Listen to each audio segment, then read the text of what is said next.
Over the years, Top Gear has seen an array of hosts front the popular BBC vehicle show, although the longest-running trio so far has been Richard Hammond, Jeremy Clarkson, and James May.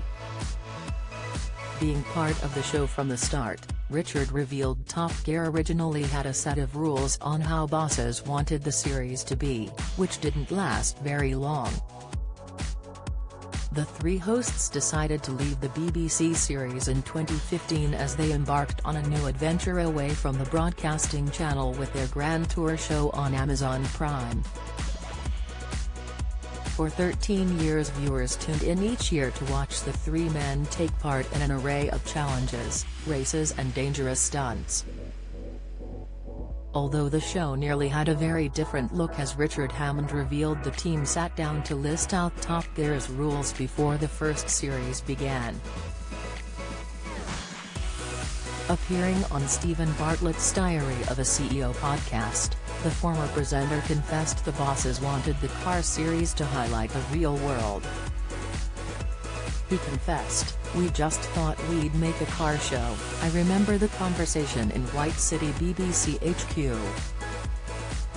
It was before James May joined, but the rest of us were all in place, and weirdly some of the people we still work with now, we were all in that room.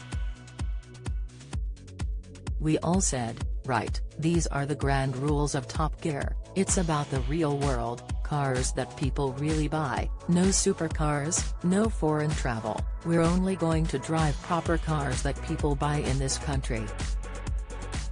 Then, that didn't last very long at all. We realized that's not what people wanted. Not what we wanted to make. We never made it with any science or calculation, we just made the best car show we could.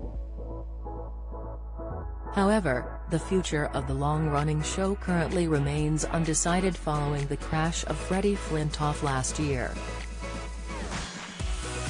Freddie joined the BBC series in 2018 after the exit of Friends star Matt LeBlanc.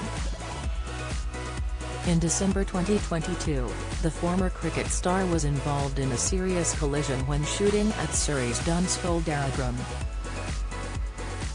The 45-year-old was in an open-top car with a crew member when the vehicle flipped over and slid along the track. As a result of the collision, which has been described as a freak accident, Freddie was airlifted to hospital where he suffered from severe facial injuries and broken ribs. Following the crash, BBC Studios' health and safety team, which is separate from the show's production, has launched an investigation. Speaking to The Sun about what the investigation could mean for the future of the show, a source commented, "The report is imminent. Only when it is finished and examined will a decision be made on whether Top Gear filming can restart. The show's future depends on what the report says.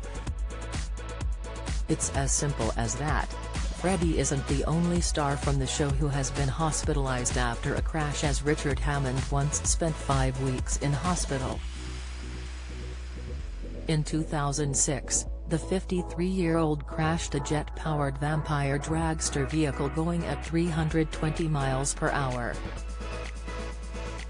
Speaking about the accident in the podcast with Stephen, Richard confessed he didn't know how fast he was going as there wasn't a speedometer in the vehicle. He said, "What had happened was the front tire had blown, the car had skewed right and was going off-road, but it was still doing 290 miles per hour as it started to roll. I pulled the lever for the parachute, which is all that mattered to me. Months later, when I finally was aware of what was happening, I needed to know if had I done that. I looked at my children and thought, if I've nearly denied you a father for the rest of your lives because I'm an idiot and had done the wrong thing, I wouldn't forgive myself.